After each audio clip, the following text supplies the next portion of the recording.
Piense y hágase rico. Capítulo 1. Los pensamientos son cosas. Editado por Goat Emprendimiento. El hombre que pensó en la manera de asociarse con Thomas Alva Edison. Desde luego, los pensamientos son cosas muy poderosas cuando se combinan con la exactitud del propósito, la perseverancia y un imperioso deseo de convertirlas en riqueza o en otros objetos materiales. Hace algunos años, Edwin C. Barnes descubrió lo cierto que es que los hombres realmente piensan y se hacen ricos. Su descubrimiento no surgió de pronto, sino que fue apareciendo poco a poco, empezando por un ferviente deseo de llegar a ser socio del gran Edison. Una de las características principales del deseo de Barnes es que era preciso. Quería trabajar con Edison, no para él. Observe con detenimiento la descripción de cómo fue convirtiendo su deseo en realidad, y tendrá una mejor comprensión de los principios que conducen a la riqueza.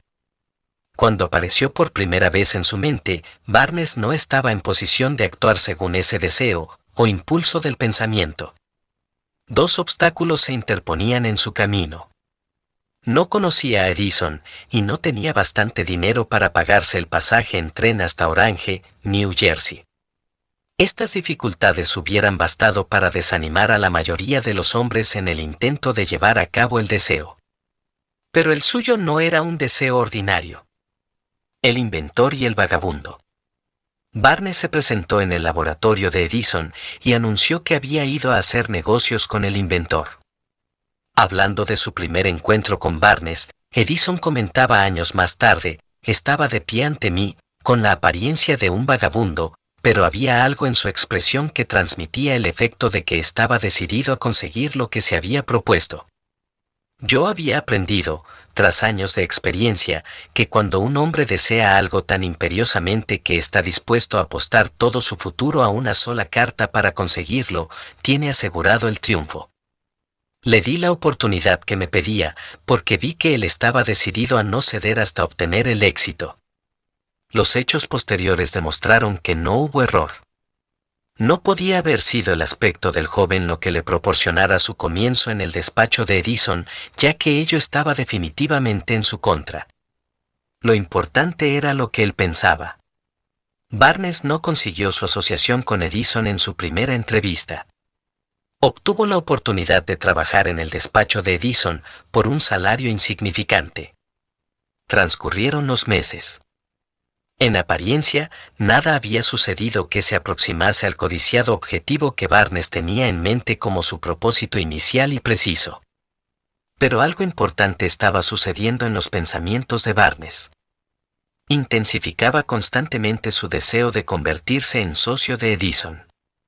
Los psicólogos han afirmado, con todo acierto, que, cuando uno está realmente preparado para algo, aparece.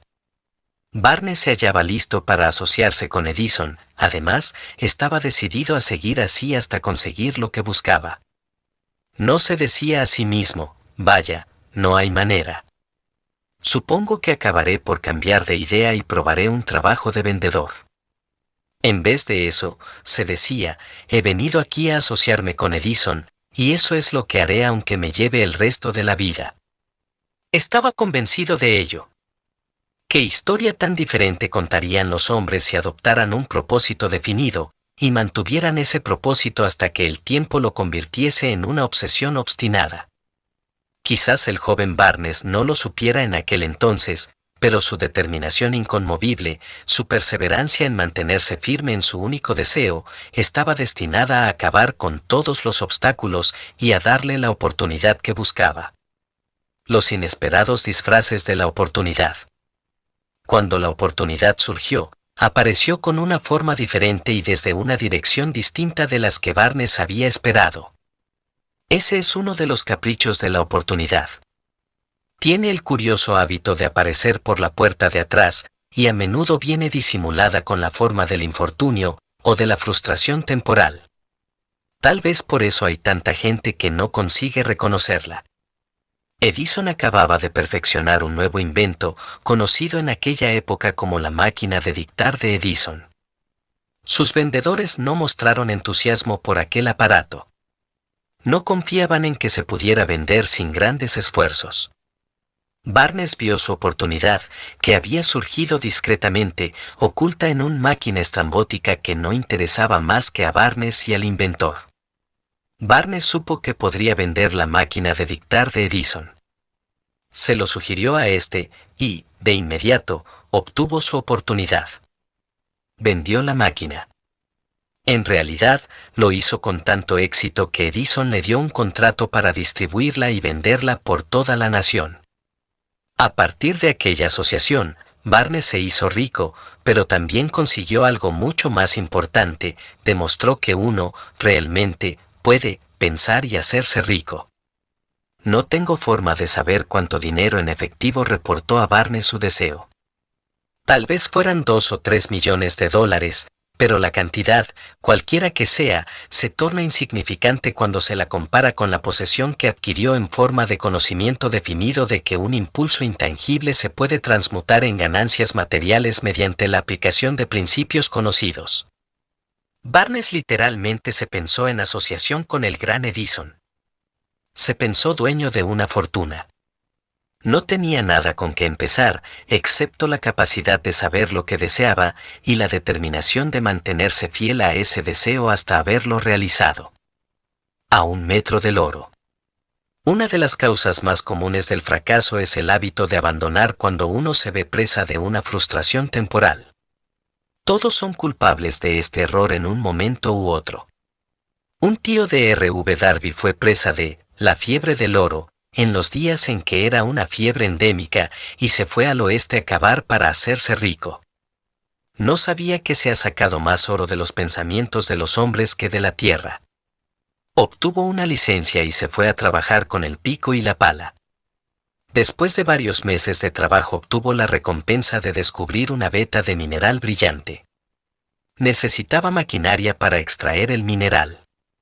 Con discreción, cubrió la mina, volvió sobre sus pasos a su hogar en Williamsburg, Maryland, y les habló a sus parientes y a algunos vecinos del hallazgo. Todos reunieron el dinero necesario para la maquinaria y la enviaron a la mina. Darby y su tío volvieron a trabajar en ella. Extrajeron el primer carro de mineral y lo enviaron a un fundidor. Las utilidades demostraron que poseían una de las minas más ricas de Colorado. Con unos pocos carros más de mineral saldarían todas las deudas. Entonces empezarían a ganar dinero en grande. Hacia abajo fueron los taladros. Muy alto llegaron las esperanzas de Darby y de su tío. Entonces sucedió algo. El filón de mineral brillante desapareció. Habían llegado al final del arco iris y la olla de oro no estaba allí. Perforaron en un desesperado intento para volver a encontrar la veta, pero fue en vano. Finalmente, decidieron abandonar. Vendieron la maquinaria a un chatarrero por unos pocos centenares de dólares y tomaron el tren de vuelta a casa. El chatarrero llamó a un ingeniero de minas para que mirara la mina e hiciera una prospección. El ingeniero le informó de que el proyecto había fracasado porque los dueños no estaban familiarizados con las vetas falsas.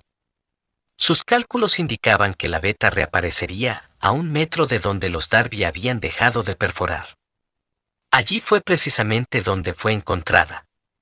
El chatarrero extrajo millones de dólares en mineral de aquella mina porque supo buscar el asesoramiento de un experto antes de darse por vencido. Nunca me detendré porque me digan no.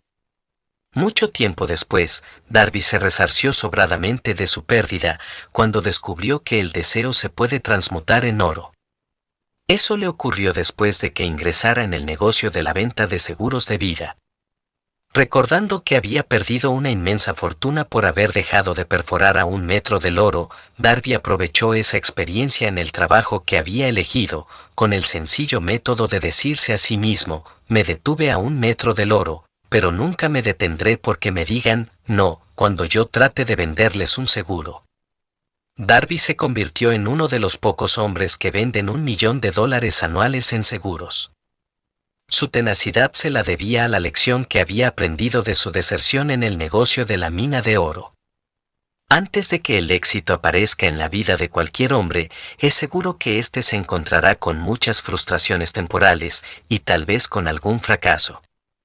Cuando la frustración se adueña del hombre, lo más fácil y más lógico que puede hacer es abandonar. Eso es lo que la mayoría de los hombres hace.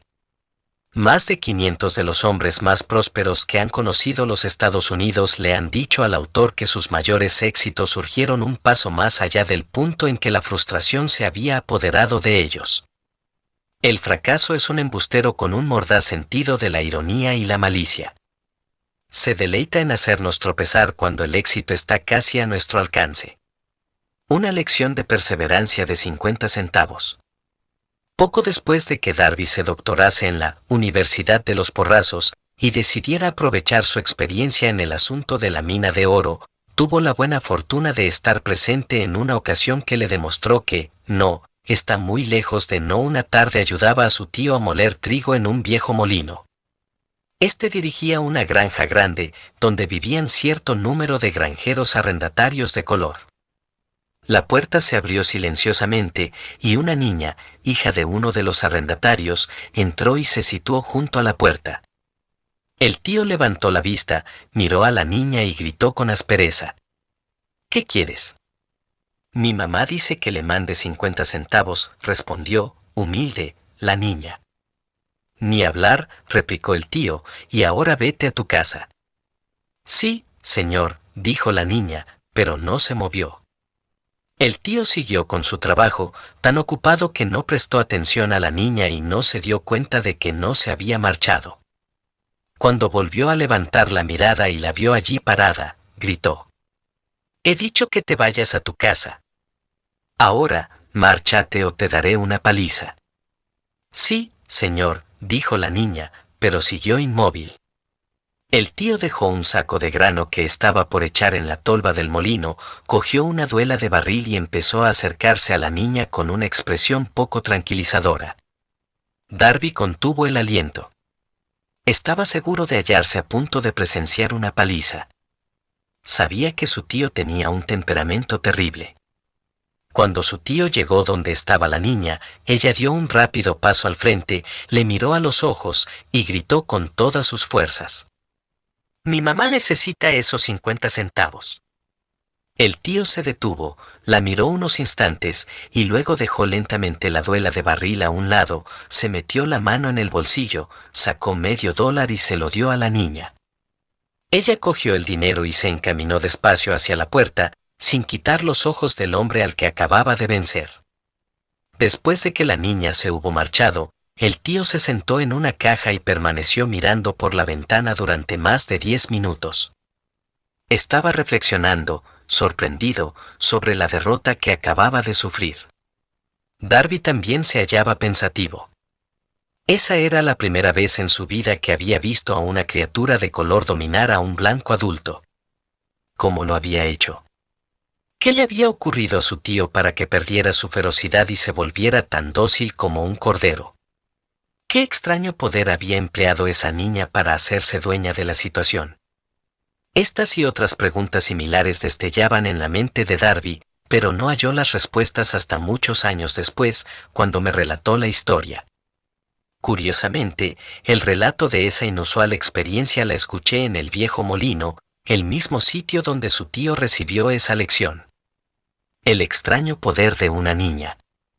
En aquel viejo molino polvoriento, el señor Darby me relató la historia del extraño triunfo, y terminó preguntándome. ¿Cómo entiende esto? ¿Qué extraño poder tenía esa niña para dominar por completo a mi tío? La respuesta a esa pregunta la encontrará en los principios que se describen en este libro. La respuesta es categórica y completa.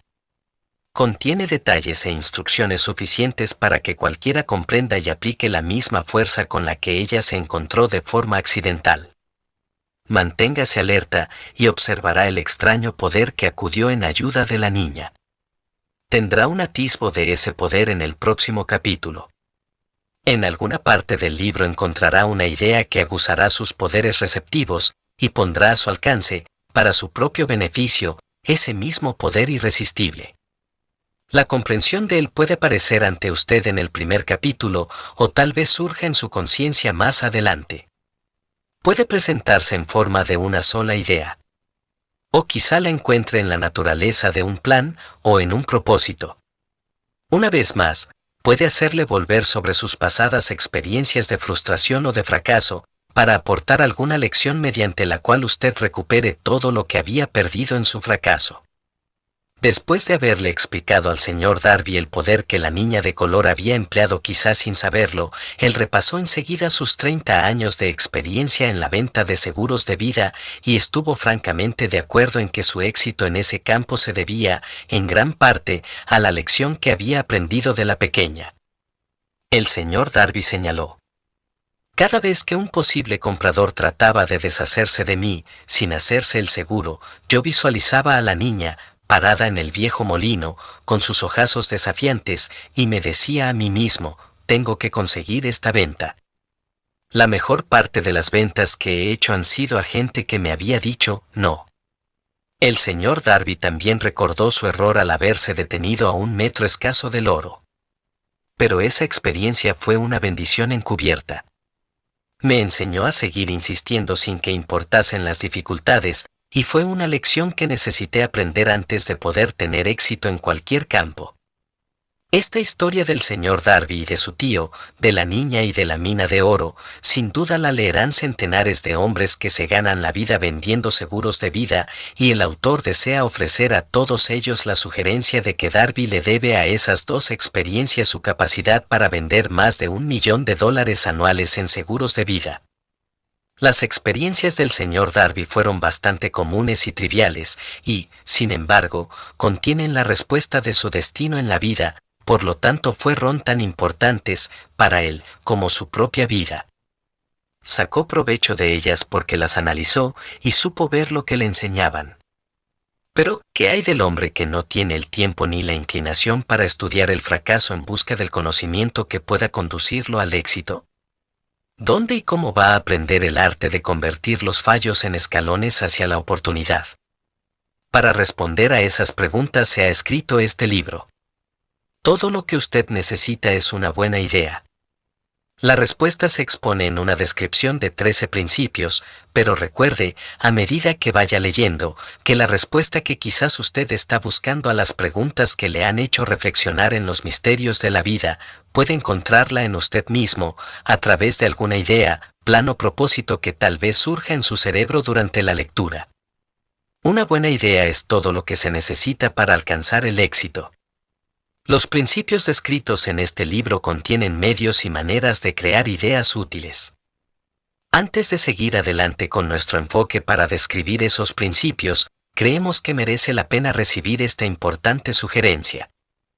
Cuando las riquezas empiezan a aparecer, lo hacen con tanta rapidez y en tal abundancia que uno se pregunta dónde habían estado escondidas durante todos esos años de necesidad. Esta es una afirmación sorprendente, y tanto más si tenemos en cuenta la creencia popular de que la riqueza premia solo a quienes trabajan mucho durante mucho tiempo. Cuando usted comience a pensar y a hacerse rico, observará que la riqueza empieza a partir de un estado mental, con un propósito definido, con poco trabajo duro o sin ninguno. Usted, o cualquier otra persona, puede estar interesado en saber cómo adquirir ese estado mental que atraerá la riqueza. He pasado 25 años investigando porque también yo quería saber cómo los ricos llegan a ser ricos. Observe con mucha atención, tan pronto como domine los principios de esta manera de pensar, y empiece a seguir las instrucciones para aplicar esos principios, que su nivel económico empezará a crecer, y que todo lo que usted toque comenzará a transmutarse en haberes de su propio beneficio.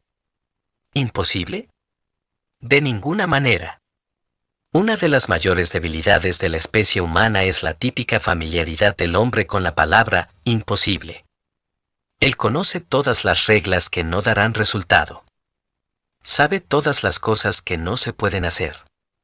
Este libro se escribió para quienes buscan las reglas que han hecho de otras personas de provecho y están dispuestos a jugárselo todo con esas reglas. El fracaso asola a aquellos que se resignan a él con indiferencia. El objeto de este libro es ayudar a todo el que quiera aprender el arte de cambiar de enfoque, del fracaso al éxito. Otra debilidad que se encuentra en conjunto en demasiadas personas es el hábito de medirlo todo, y a todos, por sus propias impresiones y creencias. Quienes lean esto creerán que jamás podrán pensar y hacerse ricos, porque sus hábitos de pensamiento se han empantanado en la pobreza, el deseo, la miseria, los errores y el fracaso. Estas personas desafortunadas me recuerdan a un chino distinguido, que fue a Estados Unidos a recibir una educación americana. Acudía a la Universidad de Chicago. Un día, el presidente Harper se encontró con ese joven oriental en el campus, se detuvo a charlar con él unos minutos y le preguntó qué le había impresionado como la característica más notable del pueblo estadounidense. Bueno, replicó el estudiante, la extraña forma de sus ojos. Tienen unos ojos rarísimos. ¿Qué decimos nosotros de los chinos? Nos negamos a creer lo que no entendemos. Pensamos tontamente que nuestras propias limitaciones son el patrón adecuado de las limitaciones. Por supuesto, los ojos de los demás son rarísimos porque no son iguales a los nuestros. El imposible motor V8 de Ford. Cuando Henry Ford decidió fabricar su famoso motor V8, quiso construir un motor con los 8 cilindros alojados en un solo bloque, y dio instrucciones a sus ingenieros para que produjeran un prototipo del motor. El proyecto estaba ya volcado sobre el papel, pero los ingenieros acordaron que era de todo punto imposible embutir 8 cilindros en un motor de un solo bloque. Produzcanlo de todas maneras, dijo Ford. Pero es imposible, replicaron ellos. Adelante, ordenó Ford, y no dejen de trabajar hasta haberlo conseguido, no importa cuánto tiempo haga falta. Los ingenieros pusieron manos a la obra. No tenían otra opción si querían seguir formando parte del equipo de Ford. 6 meses transcurrieron sin que obtuvieran resultados. Pasaron otros 6 meses y todavía no habían conseguido nada. Los ingenieros probaron todos los planes concebibles para llevar a cabo el proyecto, pero aquello parecía incuestionable, imposible. Al cabo de un año, Ford se reunió con los ingenieros, que volvieron a informarle de que no habían hallado manera de cumplir sus órdenes. Sigan con el trabajo, dijo Ford, quiero ese motor, y lo tendré. Continuaron haciendo pruebas, y entonces, como por arte de magia, el secreto quedó desvelado. La determinación de Ford había ganado una vez más. Quizás esta historia no esté descrita con precisión de detalles, pero las circunstancias y el resultado son los correctos. Deduzca de ella, usted que desea pensar y hacerse rico, el secreto de los millones de Ford, si puede. No tendrá que buscar muy lejos. Henry Ford tuvo éxito porque comprendió y aplicó los principios del éxito. Uno de ellos es el deseo, saber lo que uno quiere. Recuerde esta historia de Ford mientras lee, y señale las líneas en que se describe el secreto de su extraordinaria proeza. Si puede hacer esto, si usted es capaz de poner el dedo en el particular grupo de principios que hicieron rico a Henry Ford, usted puede igualar sus logros en casi cualquier oficio para el que esté preparado. ¿Por qué es usted el dueño de su destino? Cuando Henley escribió sus proféticas palabras, soy el dueño de mi destino, soy el capitán de mi alma, debería habernos informado de que nosotros somos los dueños de nuestro destino, los capitanes de nuestra alma, porque tenemos el poder de controlar nuestros pensamientos. Debería habernos dicho que nuestro cerebro se magnetiza con los pensamientos dominantes que elevamos en la mente y que, por mecanismos que nadie conoce bien, estos imanes atraen hacia nosotros las fuerzas, las personas, las circunstancias de la vida que armonizan con la naturaleza de nuestros pensamientos dominantes. Debería habernos dicho que, antes de poder acumular riquezas en abundancia, tenemos que magnetizar nuestra mente con un intenso deseo de riqueza, que hemos de tomar conciencia de la riqueza hasta que el deseo por el dinero nos conduzca a hacer planes definidos para adquirirlo. Pero, al ser un poeta, y no un filósofo, Henley se contentó con afirmar una gran verdad de manera poética, dejando que sus lectores interpretaran el significado filosófico de sus líneas. Poco a poco, la verdad ha ido desvelándose, hasta que ahora parece cierto que los principios descritos en este libro contienen el secreto del dominio sobre nuestro destino económico. Principios que pueden cambiar su destino. Ahora estamos preparados para examinar el primero de esos principios. Mantenga una actitud de apertura mental y recuerde, a medida que vaya leyendo, que no son invención de nadie. Son principios que han funcionado para muchos hombres. Usted puede ponerlos a trabajar para su propio beneficio permanente. Verá qué fácil es. Hace algunos años, pronuncié el discurso de la entrega de diplomas en el Salem College, en Salem, Virginia Occidental. Acentué el principio descrito en el próximo capítulo con tal intensidad, que uno de los miembros de la clase que obtendría el diploma se lo apropió, y lo convirtió en parte de su forma de ver la vida. Ese joven llegó a ser miembro del Congreso y un personaje importante en la administración de Franklin D. Roosevelt. Me escribió una carta en la que presenta con tanta claridad su opinión sobre el principio que trataremos en el próximo capítulo, que he decidido publicarla como introducción a dicho capítulo. Le dará una idea a usted de los beneficios que le esperan. Estimado Napoleón, dado que mi servicio como miembro del Congreso me ha proporcionado cierta comprensión de los problemas de hombres y mujeres, le escribo para ofrecerle una sugerencia que puede ser útil a millares de personas. En 1922, usted pronunció un discurso en la entrega de diplomas en el Salem College, cuando yo era miembro de la clase que los recibiría. En aquel discurso, usted plantó en mi mente una idea a la que debo la oportunidad que ahora tengo de servir a la gente de mi estado y que será responsable, en gran medida, de cualquier éxito que yo pueda alcanzar en el futuro. Recuerdo, como si hubiese sido ayer, la maravillosa descripción que usted hizo del método por el que Henry Ford, con muy pocos estudios, sin $1, sin amigos influyentes, llegó tan alto. Entonces resolví, incluso antes de que usted hubiera acabado su discurso, que me haría un lugar en la vida, sin que importara cuántas dificultades tuviera que afrontar. Millares de jóvenes terminarán sus estudios universitarios este año y los años venideros. Cada uno de ellos estará buscando un mensaje tan alentador como el que yo recibí de usted. Querrán saber a dónde acudir, qué hacer, cómo empezar en la vida. Usted puede decírselo, porque ha ayudado a resolver los problemas de mucha gente. En Estados Unidos hay en la actualidad miles de jóvenes que quisieran saber cómo convertir sus ideas en dinero, gente que debe empezar desde abajo, sin dinero, y amortizar sus pérdidas. Si alguien puede ayudarles, es usted. Si publica el libro, me gustaría tener el primer ejemplar que salga de la imprenta, autografiado por usted. Con mis mejores deseos, créame, cordialmente suyo. Jennings Randolph. 35 años después de haber leído aquel discurso, fue un placer para mí regresar al Salem College en 1957 para hacer el discurso de la entrega de diplomas. En aquel entonces recibí el título de doctor honorario de literatura del Salem College. Desde aquella ocasión, en 1922, he visto prosperar a Jennings Randolph hasta llegar a ser ejecutivo de una de las más importantes líneas aéreas de la nación, un orador muy inspirado, y senador de Estados Unidos por Virginia Occidental. Todo aquello que la mente humana pueda concebir y creer se puede alcanzar.